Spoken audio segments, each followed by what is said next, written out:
Yeah, as Karen said, I'm a dairy farmer in Pennsylvania. Yesterday it was 6 degrees when I milked.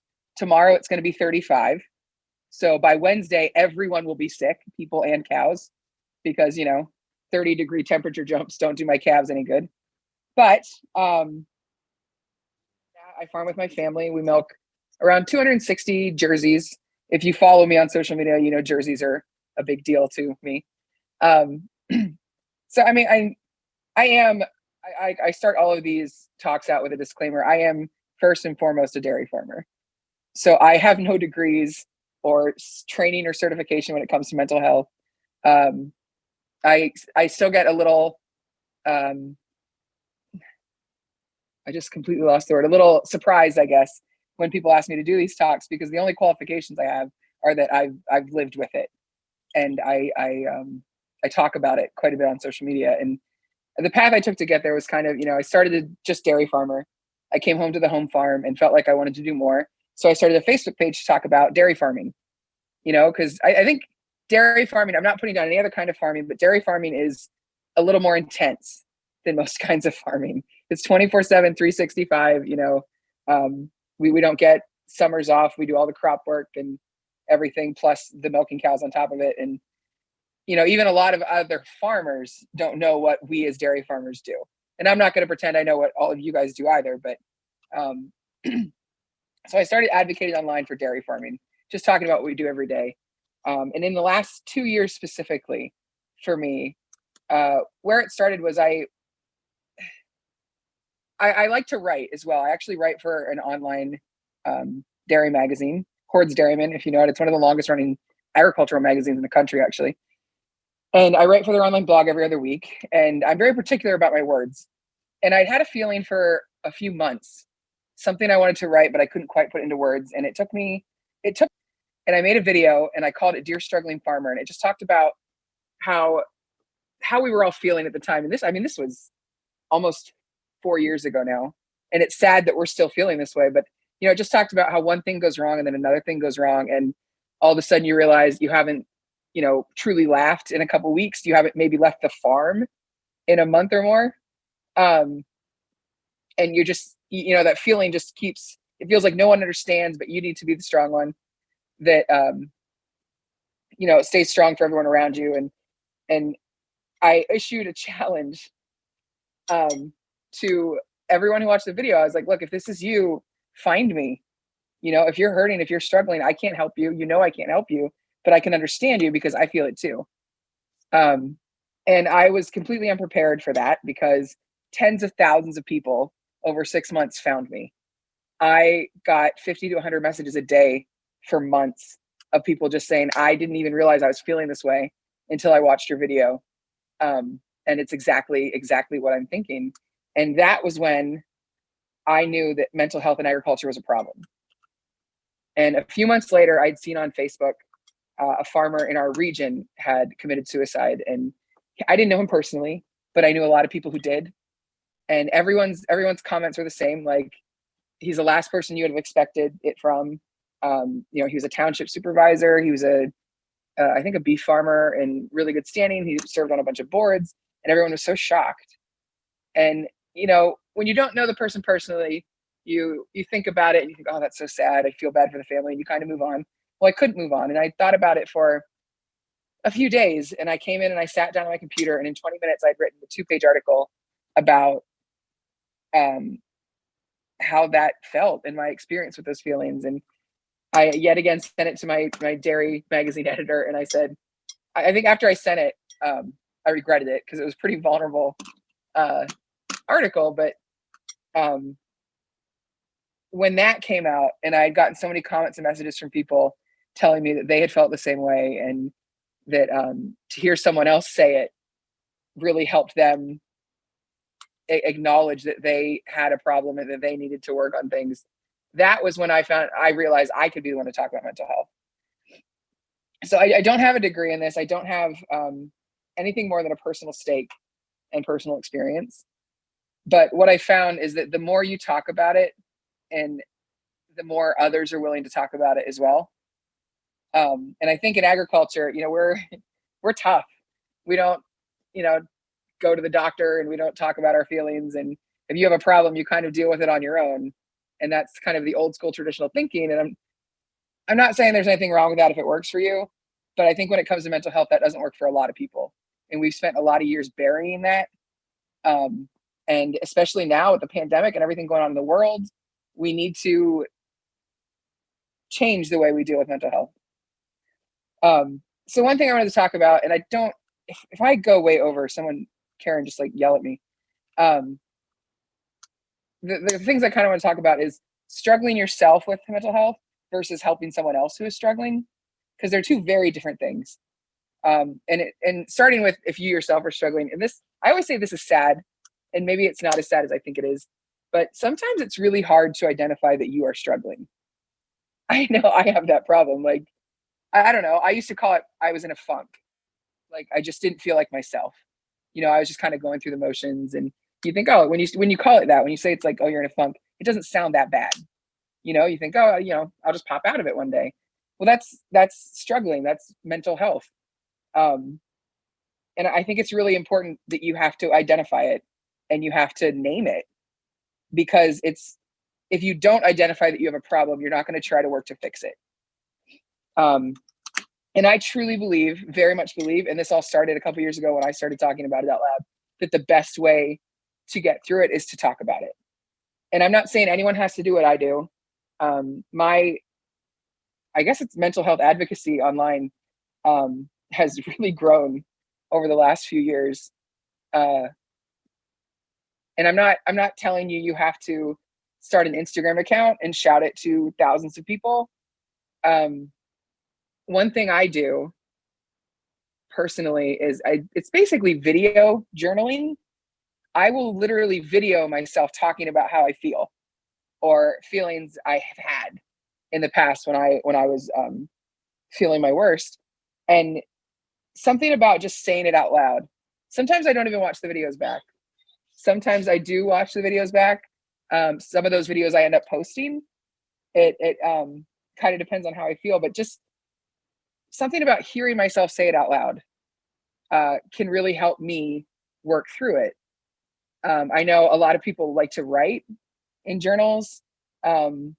Sometimes you're all going to think I'm crazy now, but sometimes I will like talk out loud to myself in the car, or, we've got a farm, hundreds of acres. I will drive in the middle of woods on the 4-wheeler and just talk about what I'm feeling. And, something about hearing it out loud, talking to someone else also, I have one person in particular that I can just call and talk to. That's helpful. I know the one I like, the big thing that's come out of this with the pandemic that I really love is teletherapy. I know a lot of people who find therapists online, and I know one friend who's doing it, that it also has a journaling aspect with it, and she can journal privately, or she can write in her journal and share that with her therapist. She can talk with her once or twice a week. When she first started, she went through 3 different people until she found the person she liked. And I think for farmers, that's a valuable asset. You could do it on your phone in the middle of a field while you're driving the tractor. And just having that person to talk to, like that third party, whether they understand farming or not, they understand the feelings that we're going through, and they can help you work through them. Because I think I very much believe in, you have to feel what you're feeling to be able to work through it. And talking about it helps that. And as far as everyone always asks me, like, how do you get out of it? How do you make yourself feel better? And the answer is different for everyone. And you have to find your thing. For me specifically, I have 2 main things I can usually jump to. Music is a big deal for me. One of the reasons when I know I'm really struggling is I stop listening to music. Like, when I don't know where my AirPods are because I haven't listened to music in the barn for a while, I know I need to start like working on how I'm feeling, because something's gone wrong. So for me, music is a big deal. And this one's a little embarrassing, but I'm willing to admit to it. I'm reading basically trashy romance novels about British people in the 1800s for the last year has been my thing. And it's just something that's there's no value to it, no educational value whatsoever, but it just makes me feel better. It's an easy read. It's it just gets me out of my head and out of the heaviness and the seriousness of everything that's going on in the world. You know, find a show on Netflix. Although a lot of shows on Netflix are really heavy now. I don't want to watch something as heavy as what's happening in the world. Disney movies. I love Disney movies. And for me also, I know social media gets a bad rap, but social media can help too. I have found some really amazing people on social media and created a little community of people that I can really just like vent to. And it is hard to do and it takes time to do that. But social media can be a great place to find people, especially now that we still can't really go anywhere, or we're not supposed to go anywhere. But you know, the problem with giving people advice on how to get through it is you've got to know what works for you. You know, maybe you literally need to get out and see someone. I'm not saying that doesn't help for me, but I love the people I see every day. I get to work with my family every day, and you know, as farmers working with your family, it works out pretty well for us. I know some families it doesn't, but we're pretty lucky. And the second thing I get asked a lot about, I've been getting this question more than the other about people struggling themselves, is how to help someone who's struggling. You know, I'll get someone will say, hey, you know, I think my husband is really hurting. Like, I don't know what to say or what to do. And that's also really hard. First of all, identifying it can be tricky. I know, especially when you work with someone, when I'm really struggling, for example, I tend to not respond to texts. You ever had someone who like won't respond to email or text for like days or weeks, or and then they'll come back with like, oh, I'm sorry, I just saw this. I mean, maybe they're being a jerk, but maybe they're just super struggling. Like sometimes that's just really hard to do. To stick to your commitments when you're struggling mentally is impossible. I can't even tell you why. If you've never felt it, it just all feels really hard. And not responding to an email or a text is a simple thing you cannot do that makes you feel like you let a little pressure off yourself. Then all of a sudden it's been 2 weeks and you never responded to that email and you feel awkward and embarrassed about it. So, you know, that can signal that maybe someone's struggling mentally, or canceling plans constantly. They get people like sometimes you just get really anxious about like even coming to meetings. Like you'll plan on the meeting, you're excited about it, then all of a sudden it's 2 days away and you can't, you're just too anxious. You can't do it. You're afraid of all the things that'll happen, all the people you'll see and what they'll say. You know, slacking on responsibilities is an easy one. Like there are days that all you want to do. Sorry, my 4-year-old niece is here to say hi. Hi. I'll see you tomorrow, okay? Sorry, I haven't seen her in a few days. Anyway, like slacking on your responsibilities. Sometimes it's just, there are days all you want to do is sleep. And it's not that you're tired. It's not even that you're exhausted. It's not like the physical exhaustion of it. It's just mentally, it feels safer to be asleep than to face the world. And as I say it out loud, like I said, if you've never felt it, it sounds pathetic and it sounds, well, just pathetic. But it's true. And I felt that, you know, there are days, I'll admit, there are days I don't get out of bed until like 10 o'clock in the morning. And it's not even that I'm tired. It's just that the minute my feet hit the floor, all of the stress and the pressure that I feel, whether it's legitimate stress and pressure or whether it's just what I put on myself, the second my feet hit the floor, I feel it all and it feels impossible, you know, and it's never to do with anyone else. It's usually, most of the time it's with me, but it's a very real feeling. Another way I can identify, I know this is something I've done, is when my social media habits change. You have to see someone who's constantly posting on social media or always commenting on things and all of a sudden they're not. When I'm having trouble, when I'm struggling, I don't post nearly as much or comment or send messages. And sometimes, like, all of this is kind of subjective. Like sometimes they just need a break and they're taking it, or sometimes they're really struggling.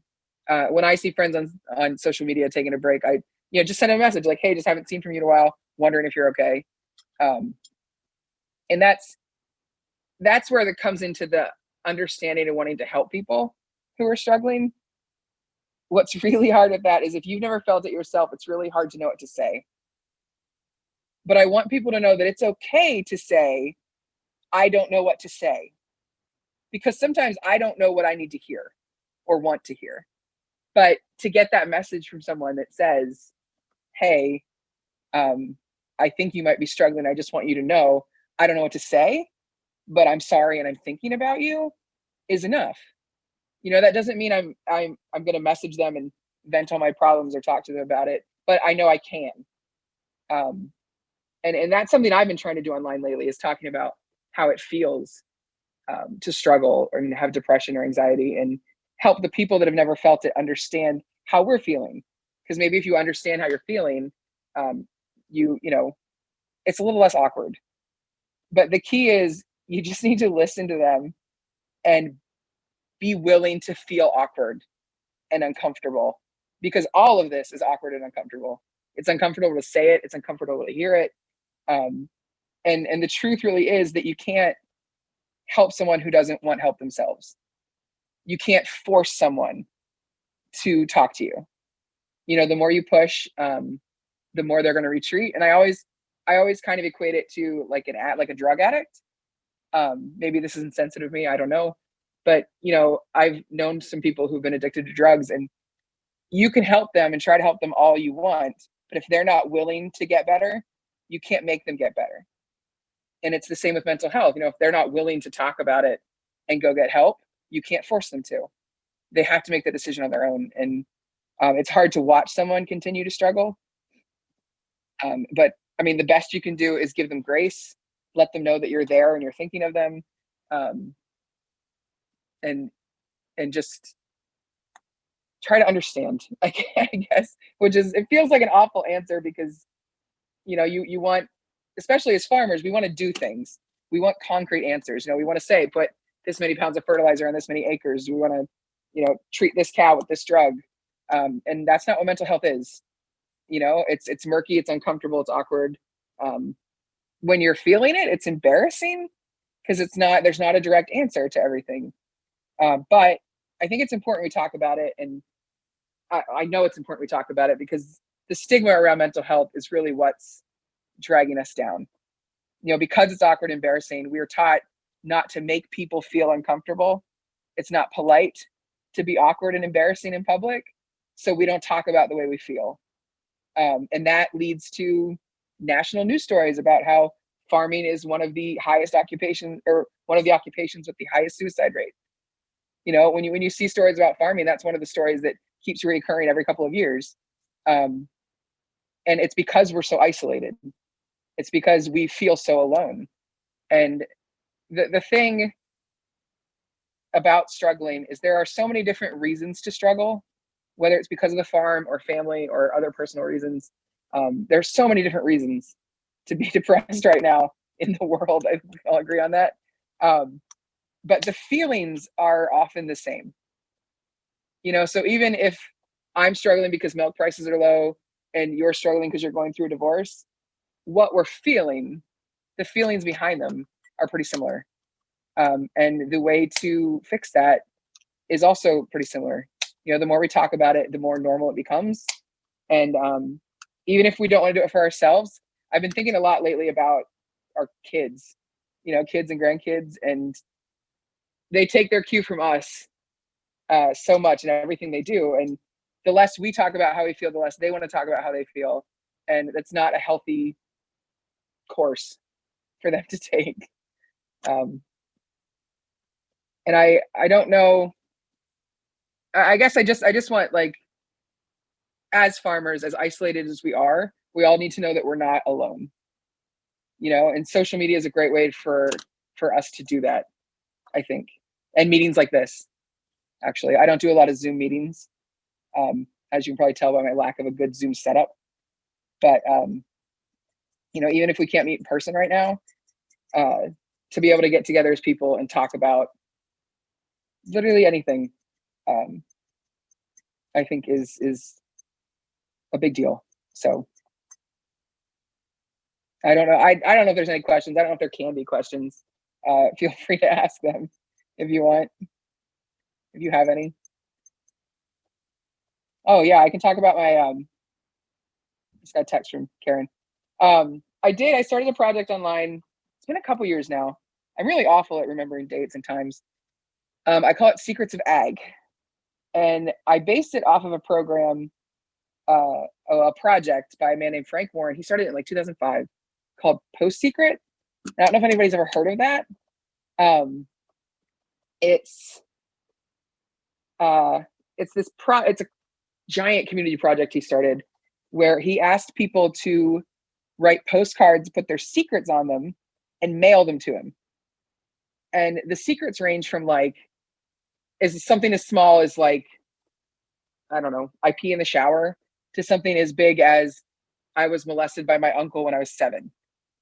People commit to crime or admit to crimes, or, cheating on their husbands or wives, or they're in the range of the topics of the secrets are all over the place. And I've been following that project for a few years, and all of a sudden one day I just kind of thought like something like this for agriculture. So I just started an online anonymous form, and I asked people to tell me their secrets. There's a website you can go to.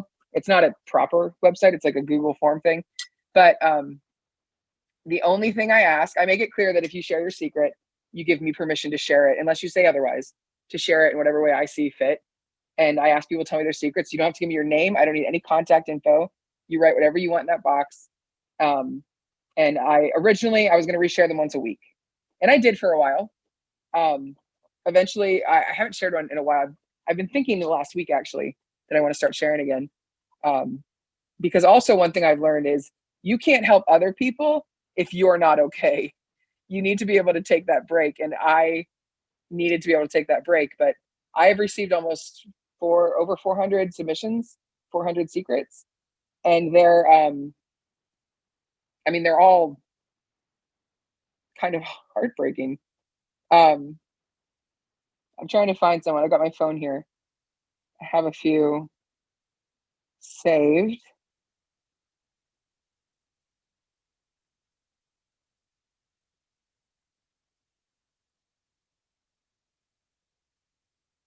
This one, for example, I get secrets like this. I think of suicide daily. I feel God has forgotten me. I'm not worthy. I'm no good.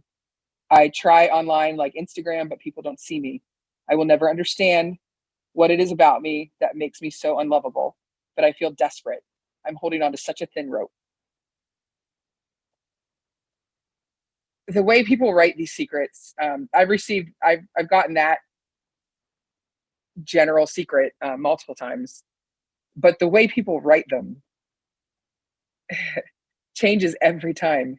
And you can just feel it. You can feel their pain. You can feel what they're putting into what they're writing in that stupid little anonymous box. And making it anonymous is what makes it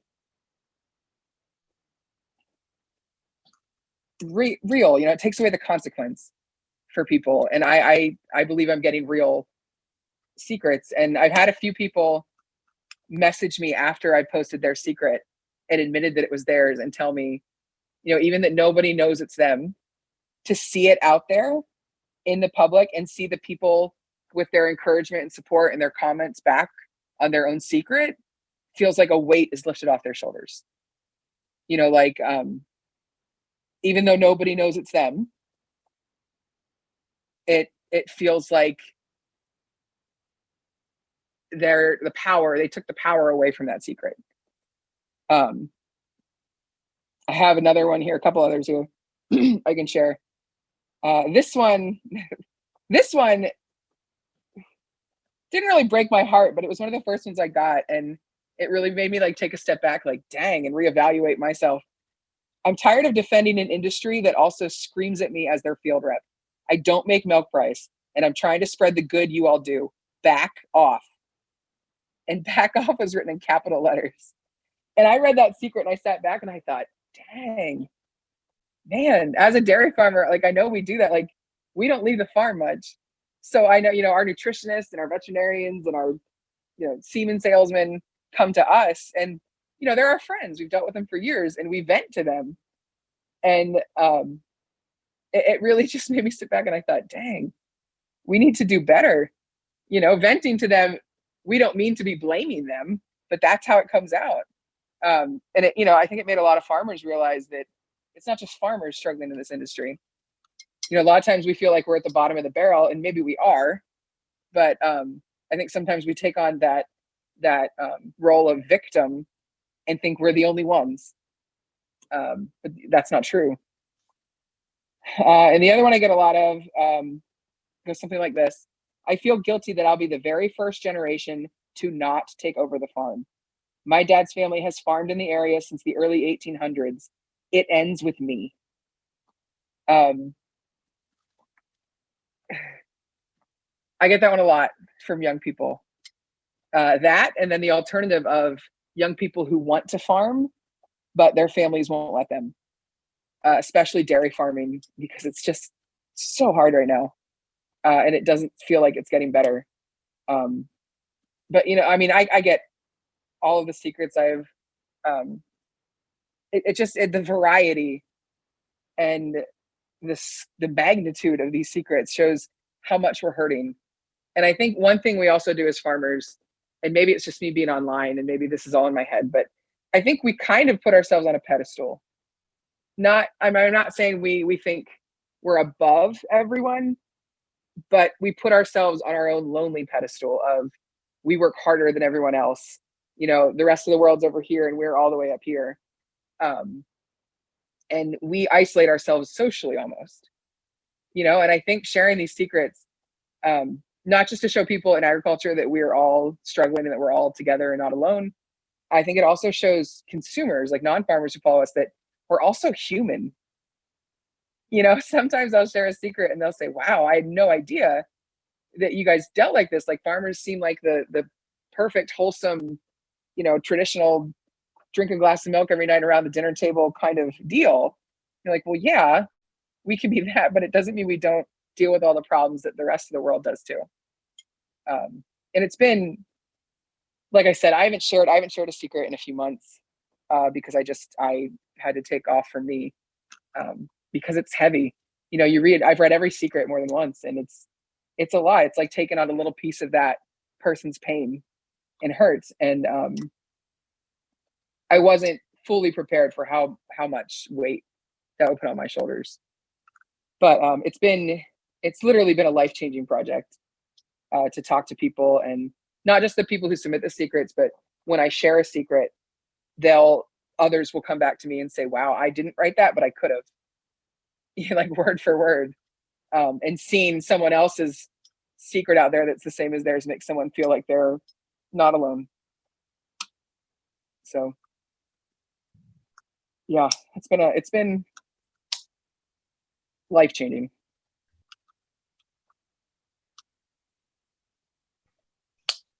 Thanks, Jess. Thank you for having me. Sorry, that's a lot. I know I talk like I kind of ramble, but Are there any questions online or in person for Jess? You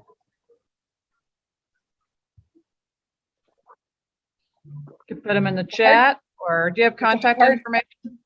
Media information? It's a hard thing to have questions about. Yeah. Like, yes. What do you ask? Yeah, I mean, Karen has all my information if anybody wants it. I'm on Instagram, Jess Farm, like C Spot Run, but Jess Farm. And on Facebook, Spruce Row Farm, our Facebook page. And I share a lot. Honestly, the last year I've shared a lot more probably about mental health than I have the farm. But I'm trying to bring that back around.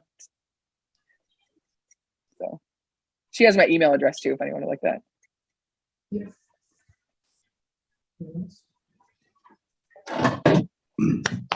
Thank you, Jeff. Appreciate it. I have a comment. Oh, go. Jim? Yeah, so Jess, one thing that has helped me and helped me to realize that sometimes when you're dealing with mental health issues, is your brain will lie to you. And I don't know if you've encountered this, but you know, when we hear people who are suicidal and they think that their family will be better off without them, for example. Well, those are real thoughts and they really feel that way. But it's something that I discovered was called a cognitive distortion.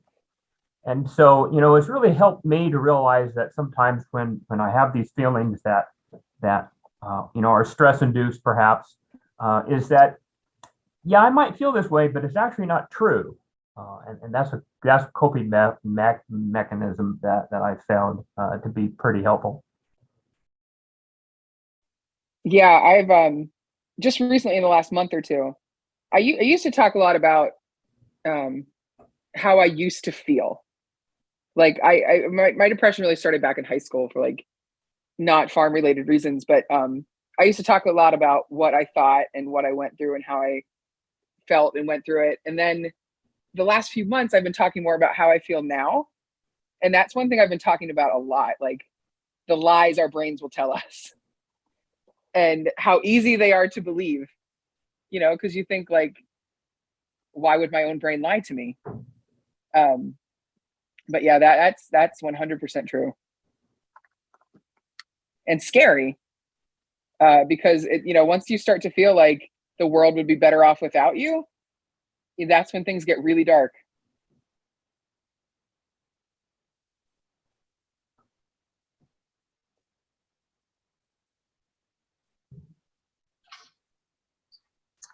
Okay, are there any other questions or comments for Jess?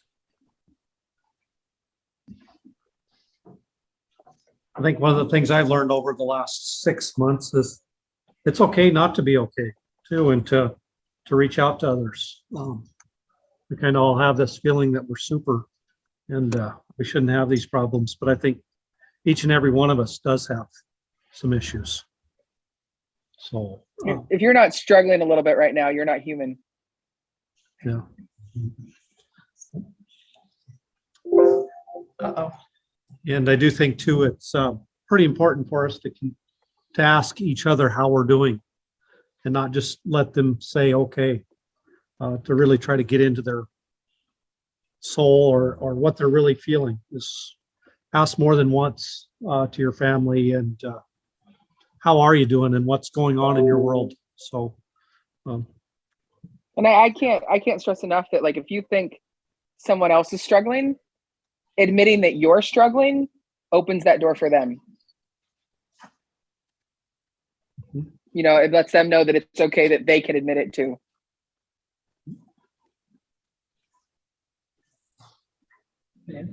Thanks very much. Thanks for having me. I'm like so excited that groups are starting to be willing to talk about this. Yep. All right. all right. Well, thank you. Yep. Thanks, Jess. Bye, guys. Bye. Adios.